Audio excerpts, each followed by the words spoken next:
Dobar dan i dobrodošli. Danas pravimo cicvaru za mene.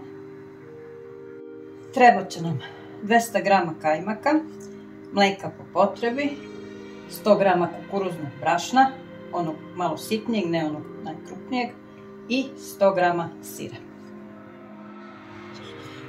Stavit ćemo prvo kajmak da se otopi, uključit ćemo na srednju temperaturu i lagano da nam se onako topi.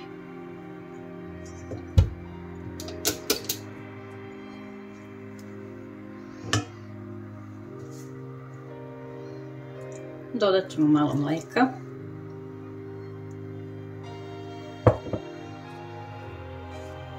Mešajte dok se lagano ne istopi.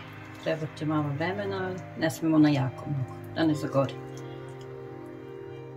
Dok se onaj kajmak polako topi, možemo da izničemo malo sir.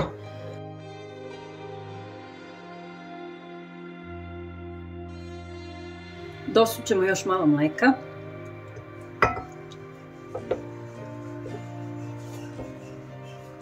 I čekamo sad da to probri. Počinje da vri i sada pomalo sipamo ovo kukuruznog brašna, mešamo. Znači cijelo vrijeme mora da mešate.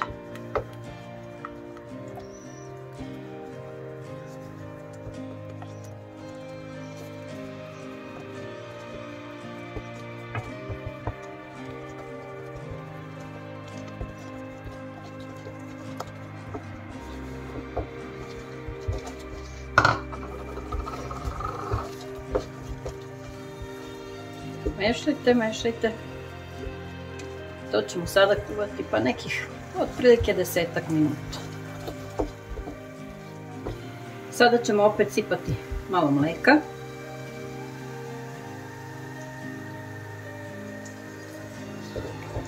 I nastaviti da mešamo, kuvamo. Dodat ćemo opet još malo mlijeka.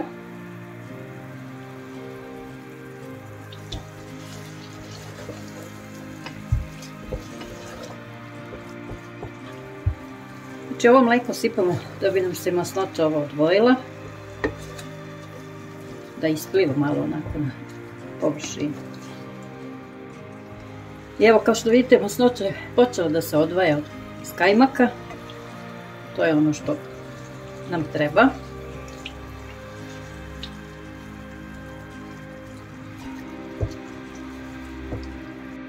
Sada možemo sir da stavimo.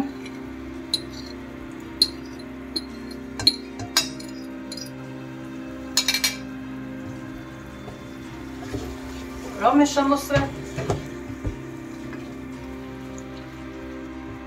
Možete još minut, dva malo da kuvate i to će biti sasvim dobro.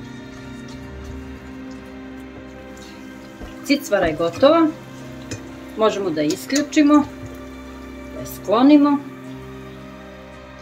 Cicvara je gotova, kao što sam rekla. Jedno staro jelo koje ja mnogo volim. Vidjeli ste.